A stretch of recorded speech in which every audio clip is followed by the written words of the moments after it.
Hello students, कैसे हैं आप सब। आशा करती हूँ आप अच्छे होंगे और अच्छे से अपनी पढ़ाई कर रहे होंगे। मैं मोनिका रावत आपका स्वागत करती हूँ आईसीटी वर्चुअल क्लासरूम देहरादून में। बच्चों, जैसे कि आप जानते हैं, आज हम क्लास 7th का जो आपका सब्जेक्ट है साइंस, उसका जो चैप्टर है electric current and its effect, यानी विद्युत धारा और इसके प्रभाव, उस चैप्टर को हम कंटिन्यू करेंगे। तो लास्ट लेक्चर में हमने ये देखा था कि आप किसी भी सर्किट यानी किसी भी परिपथ का आप डायग्राम इजीली चिन्हों के माध्यम से यानी सिंबल्स के थ्रू किस तरीके से बना सकते हैं। उसके बाद हमने heating effect of electric current देखा था, यानी जो तापीय प्रभाव है विद्युत धारा का, वो देखा था, जिसमें हमने ये देखा था कि जो आपकी नाइक्रोम वायर होती है, ठीक है, जो नाइक्रोम की तार होती है, वो आपके हीटर जैसे कि रूम हीटर होता है, इनमें यूज की जाती है, इसमें उसका प्रयोग किया जाता है, क्योंकि वो क्या होती है, वो एक एलिमेंट की तरह काम करती है इनमें और हीट प्रोड्यूस करती है। इसके बाद हमने देखा था कि जो आपका बल्ब होता है उसमें जो फिलामेंट होता है, ठीक है, उसमें जो फिलामेंट होता है वो आपका टंगस्टन का बना होता है। आपका जो बल्ब होता है यानी विद्युत बल्ब होता है वो प्रकाश दे पाता है या प्रकाशित होता है। इसके बाद हमने कुछ ऐसी तारें देखी थी कि जो आपकी ऐसी तारें जो कि हम फ्यूज में यूज करते हैं, जिनसे जब ज्यादा पावर या ज्यादा धारा प्रवाहित होती है तो वो गल जाती है या मेल्ट हो जाती है, पिघल जाती है, और पिघल के वो सर्किट को तोड़ देती है यानी ब्रेक कर देती है। तो हमने दो तरीके के फ्यूज देखे थे, जैसे कि आप इस यहाँ पे देख सकते हैं, हमारे पास ये इमेज है, यहाँ पे आपके पास दो तरीके के फ्यूज है। एक वो फ्यूज है जो हम बिल्डिंग्स में यानी जो आपके जो मीनार होती है, बिल्डिंग्स होती है, घर होते हैं, जो वहां यूज करते हैं, उस तरीके के फ्यूज जो कि आपकी पहली इमेज में आपको दिखाई दे रही है। और दूसरी तरीके के फ्यूज जैसे कि आप यहाँ पे देख सकते हैं, ये जो फ्यूज है ये आपके इलेक्ट्रिकल अप्लायंसेस, ठीक है, जो आपके इलेक्ट्रिकल अप्लायंसेस होते हैं, जैसे आपका इन्वर्टर होता है, उसमें इस तरीके के फ्यूज का उपयोग किया जाता है। तो बेसिकली जो ये फ्यूज होते हैं ये क्या करते हैं, जब भी करंट ज्यादा सप्लाई होता है आपके, या आपके घरों में करंट ज्यादा सप्लाई हो, या फिर आपके किसी इलेक्ट्रिकल अप्लायंस में ज्यादा करंट सप्लाई होता है, तो ये क्या करता है, ये आपका जो इलेक्ट्रिकल अप्लायंसेस है या आपके जो घर है उसमें आपका जो है फूकने से या आग लगने से बचाता है, ठीक है, किस तरीके से, सर्किट को तोड़ के या सर्किट को ब्रेक करके। तो इतना हमने समझा था और हमने इसका जो आपका फ्यूज है इसका यूज देखा था, इसका उपयोग देखा। अब हम चलते हैं आगे। तो जैसे कि हमने फ्यूज की बात करी, फ्यूज का वर्किंग देखा, तो बेसिकली हमें एक रीजन हमें ये भी देखना पड़ेगा कि आखिर जो हमारा सर्किट है यानी जो हमारा परिपथ है उसमें धारा बहुत ज्यादा क्यों प्रवाहित है, यानी जो करंट का फ्लो है वो एकदम से क्यों बढ़ जाता है। तो बेसिकली कई बार क्या होता है, बहुत सारे ऐसे रीजंस होते हैं, बहुत सारे ऐसे कारण होते हैं जिनके कारण आपका जो सर्किट होता है या परिपथ होता है उसमें जो आपकी धारा है वो ज्यादा प्रवाहित हो। उसका एक रीजन है, कई बार क्या होता है, जो तार होती है, ठीक है, जो तारें होती है यानी वायर्स होती है, उसके ऊपर जो प्लास्टिक होता है वो हट जाता है और वो आपस में जुड़ जाती है।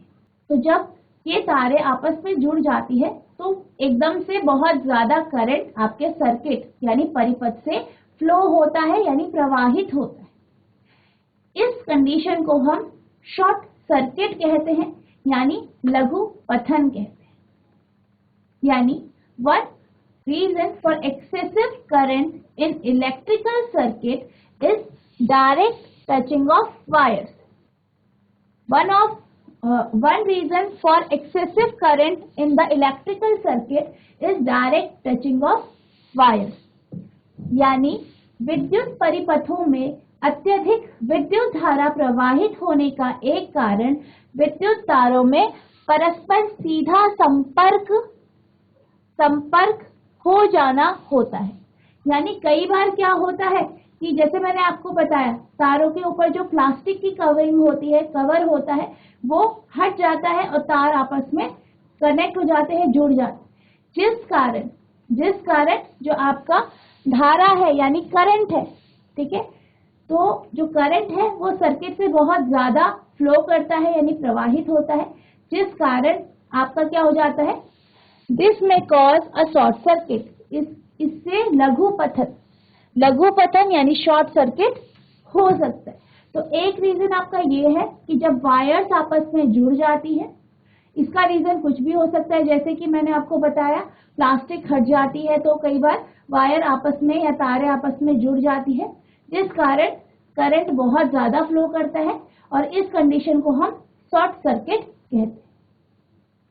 दूसरा रीजन ये भी हो सकता है कि जो आपका सॉकेट होता है, ठीक है, जो आपका सॉकेट होता है, कई बार आप एक सॉकेट में बहुत सारे हैवी अप्लायंसेस यानी ऐसे अप्लायंसेस जो कि ज्यादा पावर खींचते हैं, ऐसे अप्लायंसेस को आप लगा देते हैं। इस कारण भी एक्सेसिव करंट यानी ज्यादा धारा प्रवाहित हो जाती है, जिससे भी आपका ओवरलोड होने का खतरा हो जाता है और शॉर्ट सर्किट हो जाए।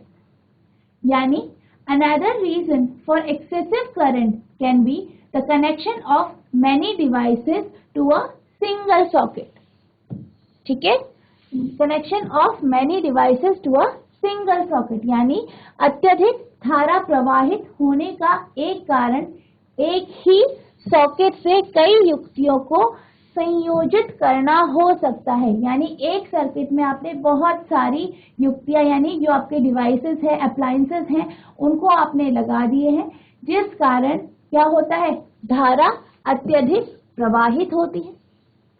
This may cause overload in the circuit यानी इससे परिपथ में अति भरण हो सकता है। क्या हो सकता है, अति भारण हो सकता है यानी ओवरलोडिंग हो सकती है। तो पहला हमने जो रीजन देखा वो ये देखा कि जब आपकी तारें आपस में जुड़ जाती है उसके कारण ज्यादा धारा प्रवाहित हो सकती है। दूसरा रीजन जो हमने देखा वो ये देखा कि जब आप एक सिंगल सर्किट पे आप बहुत सारे अप्लायंसेस, बहुत सारी युक्तियां जोड़ देते हैं तो इस कारण ओवरलोडिंग हो जाती है, इससे भी आपका शॉर्ट सर्किट का खतरा बढ़ जाता है। अब जैसे कि हमने फ्यूज की बात करी, फ्यूज क्या करता है आपका, जब भी कोई एक्सेसिव आपकी करंट यानी धारा आपके सर्किट से प्रवाहित हो रही है तो वो क्या करता है, मेल्ट हो जाता है, उसकी जो तार होती है मेल्ट हो जाती है और वो सर्किट ब्रेक कर देता है यानी सर्किट को तोड़ दे, जिस कारण क्या होता है, जो आपकी किसी भी तरीके की जो हानियां होती हैं, जैसे कि आपकी जल सकता है, अप्लायंसेस जल सकते हैं, घर में आग लग सकती है, तो इससे आप इस तरीके से बचा सकते हैं या फ्यूज आपको इस तरीके से बचा। इसी तरीके से हमारा एक और अप्लायंस होता है जिसको हम कहते हैं MCB यानी मिनिएचर सर्किट ब्रेकर। तो बेसिकली ये कुछ इस तरीके से दिखाई देता है, जैसे कि आप ये देख सकते हैं आजकल घरों में इसी का यूज या उपयोग किया जाता है। बेसिकली जो आपके ये MCB होते हैं, जब भी आपकी जो करंट है यानी जो धारा है वो एक लिमिट है, जो उसकी लिमिट है, सुरक्षा लिमिट है, उससे ज्यादा अगर वो प्रवाहित होता है तो क्या होता है, जो आपका ये MCB होता है ये स्विच ऑफ हो जाता है, ठीक है, ये स्विच अपने आप ऑफ हो जाता है जैसे ही ज्यादा करंट आपके सर्किट से या आपके घरों में जो सर्किट है उससे फ्लो होता है, तो ये जो स्विच है ये अपने आप ही क्लोज हो जाता है या ऑफ कंडीशन में आ जाता है। फिर आपको इसको जब सब कंडीशन नॉर्मल हो जाती है आपको फिर इसे ऑन करना होता है, यानी ये भी एक ब्रेकेज का काम करता है, यानी जो आपका करंट है, करंट के फ्लो को तोड़ने का काम करता है, ताकि आपके जो घर हैं उनमें जो भी हानियां हो सकती है, जैसे घर में आग लग सकती है इस तरीके के, या अप्लायंसेस में आग लग सकती है, अप्लायंसेस खराब हो सकते हैं, इससे आपको या आपके जो अप्लायंसेस हैं उनको बचाता है। These days miniature circuit breaker, ठीक है, आजकल जो मिनिएचर सर्किट ब्रेकर होते हैं यानी MCBs होते हैं, are increasingly being used in place of fuse. तो इनका यूज हम फ्यूज की जगह करते हैं। किनका करते हैं? मिनिएचर सर्किट ब्रेकर्स का। पुराने टाइम पे हम फ्यूज यूज करते थे, जैसे कि आपने बिल्डिंग के फ्यूज देखे। अब हम किसका यूज करते हैं, किसका प्रयोग करते हैं? एमसीबीज का करते हैं, यानी miniature circuit breaker. These are switches which automatically turn off when current in a circuit exceed the safe limit. यानी जब किसी परिपथ से विद्युत धारा सुरक्षा सीमा से अधिक हो जाती है, तो ये ऐसे स्विच होते हैं जो स्वतः ही ऑफ हो जाते हैं। यानी जब भी जो हमारा परिपथ है, सर्किट है, उससे जब करंट एक सुरक्षा लिमिट या फिर जो आपकी सीमा है सुरक्षा लिमिट की, इतनी करंट आपकी फ्लो होनी चाहिए, उससे ज्यादा जब करंट फ्लो होती है यानी प्रवाहित होती है, तो क्या होता है? ये जो स्विच होता है, इसका जो स्विच होता है, जैसे कि मैंने आपको बताया, जो इसका स्विच होता है वो अपने आप ही ऑफ हो जाता है, यानी सर्किट को ये ब्रेक कर देता है। You turn them on and the circuit is once again complete. आप इन्हें फिर से ऑन कर दें, ठीक है। इसके बाद आप क्या करते हैं? इसे फिर से ऑन कर देते हैं, तो परिपथ पुनः पूरा हो जाता है। तो क्या होता है? दोबारे से सर्किट कंप्लीट हो जाता है, यानी पूरा हो जाता है। तो जो आपका ये एमसीबी है, इसको हम आजकल घरों में यूज करते हैं, किसके जगह? फ्यूज के जगह, ठीक है। और ये भी वही काम करता है जो एक फ्यूज करता है, यानी सर्किट को ब्रेक करता है, यानी सर्किट को तोड़ने का काम करता है।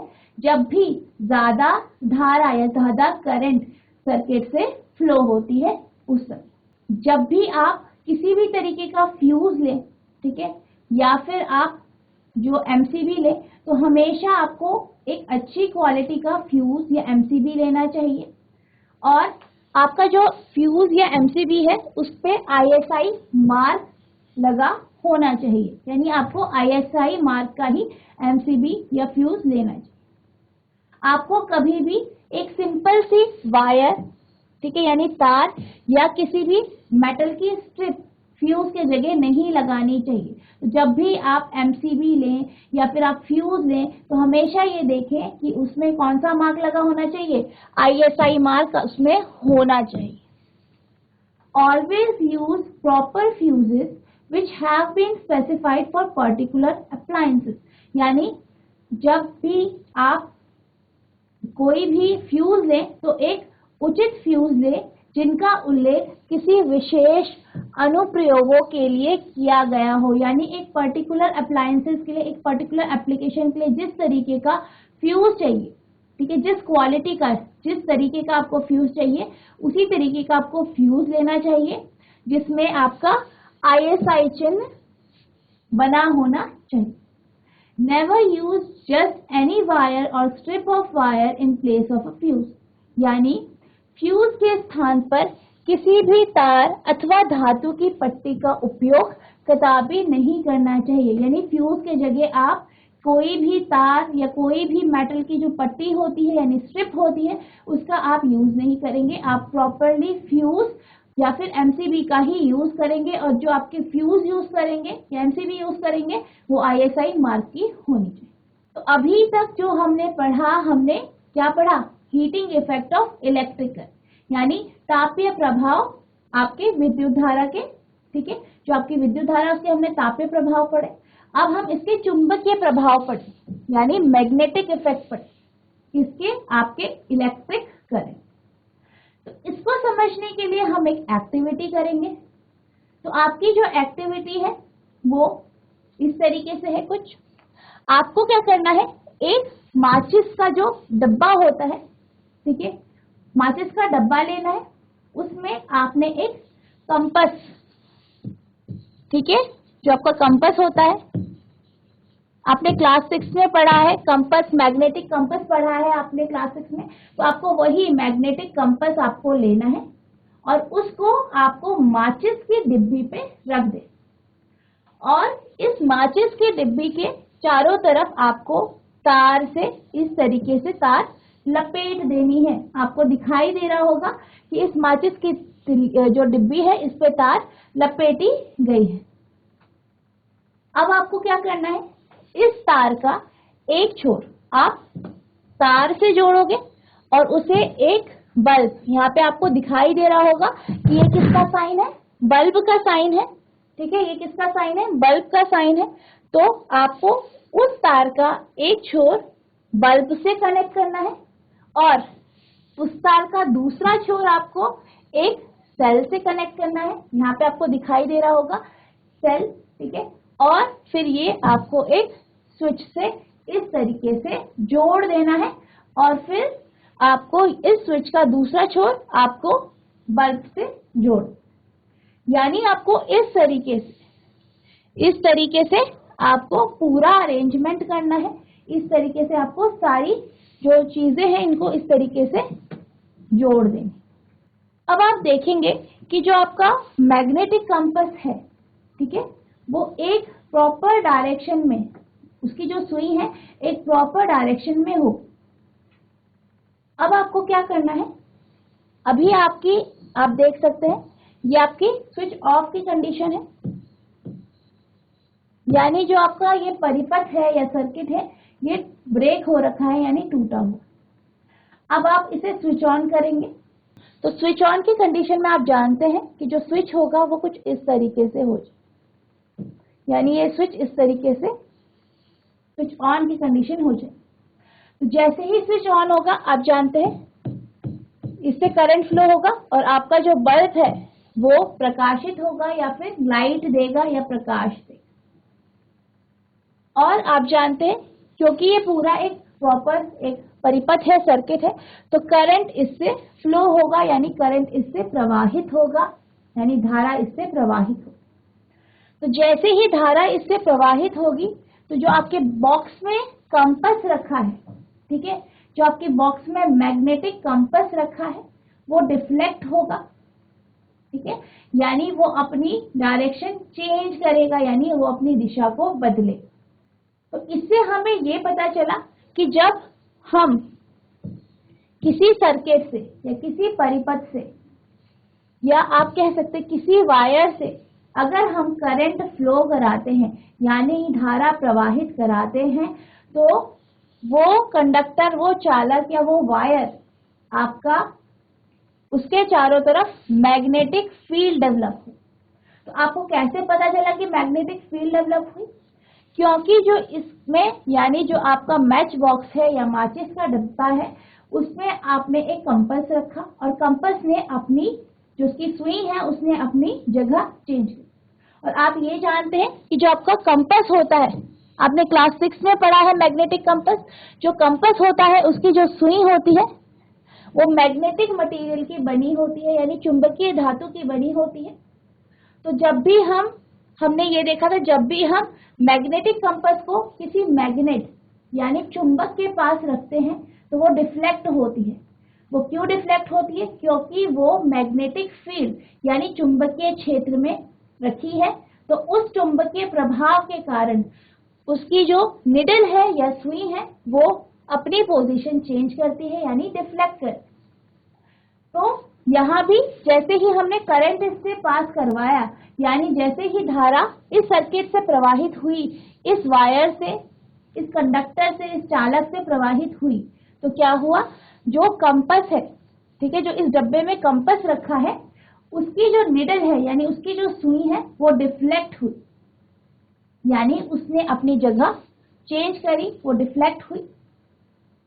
तो इससे हमें ये पता चलता है कि जब भी किसी परिपथ से या किसी कंडक्टर से, जब भी हम किसी कंडक्टर यानी चालक से, किससे, कंडक्टर यानी चालक, जब भी हम किसी चालक से धारा को प्रवाहित कराते हैं, जैसे कि इस कंडीशन में ये जो तार इस डब्बे पे लिपटा रखी है हमने, ये है, तो जब भी हम किसी कंडक्टर से धारा को प्रवाहित कराते हैं तो उसके चारों तरफ मैग्नेटिक इफेक्ट यानी चुंबकीय प्रभाव उत्पन्न हो जाता है या चुंबकीय क्षेत्र उत्पन्न हो जाता है, यानी मैग्नेटिक फील्ड डेवलप हो जाता है।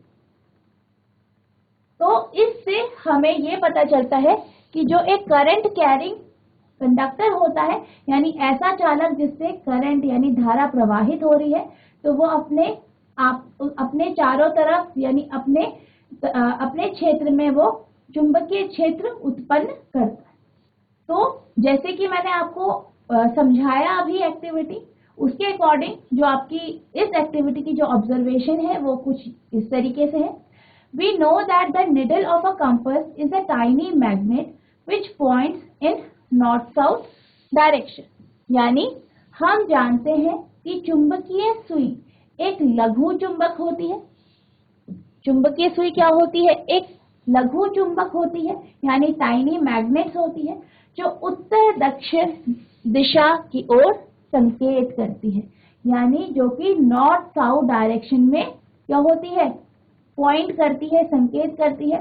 जैसे कि हमने क्लास 6 में पढ़ा था, उसमें आपने जब मैग्नेट के बारे में पढ़ा था तो हमने ये देखा था, जब भी हम किसी मैग्नेट को फ्रीली, ठीक है, फ्रीली हम उसे छोड़ देते हैं तो वो नॉर्थ साउथ डायरेक्शन में क्या करती है? पॉइंट करती है, यानी दिशा को इंगित करती है या फिर उसकी तरफ वो संकेत करती है।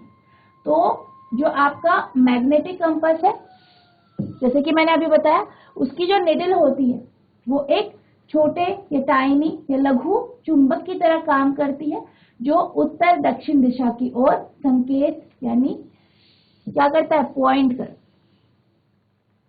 When we bring a magnet close to it, the needle gets deflected. तो जैसे मैंने आपको बताया, जैसे ही हम इस जो आपकी ये मैग्नेटिक कंपास है, इसके पास जब हम चुंबक लेके आते हैं, ठीक है, जब भी हम चुंबक लेके आते हैं तो हमने ये देखा है कि जो इसकी निडल है, इसकी जो निडल है यानी सुई है, वो क्या होती है? डिफ्लेक्ट होती है, यानी विक्षेपित होती है। क्या होती है? विक्षेपित होती है, यानी डिफ्लेक्ट होती है। यानी जब हम कोई चुंबक इसके निकट लाते हैं तो सुई विक्षेपित हो जाती है। We have also seen that compass needle get deflected when current flow in a nearby wire. यानी हमने यह भी देखा, जब चुंबकीय सुई के निकट रखे तार में विद्युत धारा प्रवाहित होती है, तब भी सुई विक्षेपित हो जाती है। यानी जब भी हम जो आपका कंपास है, कंपास निडल, हमने ये देखा, जब भी हम कंपास निडल को, या जैसे हमने एक्टिविटी में देखा कि जो कंपास निडल है वो डिफ्लेक्ट हो रही है, कब? जब जो आपका विद्युत धारा है वो कंडक्टर से, उस तार से, या जो आपने चालक लिया है उससे प्रवाहित हो रही है। इसका मतलब ये है कि जब आपकी कंपास निडल उस कंडक्टर या चालक के पास रखकर, या जब आप उससे धारा प्रवाहित करा रहे हैं, उस समय वो डिफ्लेक्ट हो रही है, इसका मतलब वो चुंबकीय क्षेत्र उत्पन्न कर रही है। यानी जो आपका करंट कैरिंग कंडक्टर है, यानी जो आपका चालक है जिससे धारा प्रवाहित हो रही है, वो क्या कर रही है? मैग्नेटिक फील्ड यानी चुंबकीय क्षेत्र उत्पन्न कर रही। तो इसी तरीके की कुछ ऑब्जर्वेशन थी जो आपके ऑर्स्टेड हैं, यानी हैंस क्रिश्चियन ऑर्स्टेड है। उन्होंने, ये जो साइंटिस्ट थे, इन्होंने ये सब चीजें नोटिस की थी, इनको देखा था, इनको ऑब्जर्व किया था, और इन्होंने इस कॉन्सेप्ट को ये लेके आए थे कि जब भी हम किसी चालक या कंडक्टर से करंट फ्लो करवाते हैं यानी धारा प्रवाहित कराते हैं, तो उसके चारों तरफ मैग्नेटिक फील्ड यानी चुंबकीय क्षेत्र उत्पन्न होता है। यानी Hans Christian Ørsted was the first person who noticed the deflection of compass needle every time current was passed through the wire.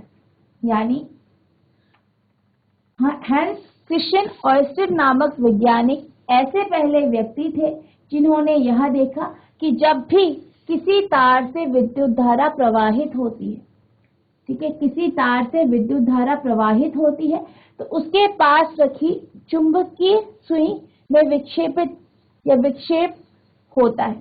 यानी उसके पास जब हम कोई कंपास रखते हैं, जो कंपास निडल रखी होती है, वो डिफ्लेक्ट हो जाती है, यानी अपनी दिशा चेंज कर देती है। तो ये बेसिकली किसने ऑब्जर्व किया, किसने देखा था?